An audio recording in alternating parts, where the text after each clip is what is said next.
বিসমিল্লাহ বলো বিসমিল্লাহ, তব নামে কাজ শুরু করি আল্লাহ।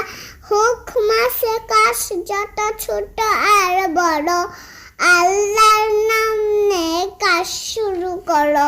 হুকম আছে কাজ যত ছোট আর বড়, আল্লাহর নামে কাজ শুরু করো। কাজে কামে বরকত দিবেন আল্লাহ, তব নামে কাজ শুরু করি আল্লাহ। বিসমিল্লাহ বলো বিসমিল্লাহ, তব নামে কাজ শুরু করি আল্লাহ। হুকম আছে কাজ যত ছোট আর বড়, আল্লাহর নামে কাজ শুরু করো। সবাই দোয়া করবেন আমার জন্য। আল্লাহ হাফেজ। ধন্যবাদ আমার মাদ্রাসার সবাইকে।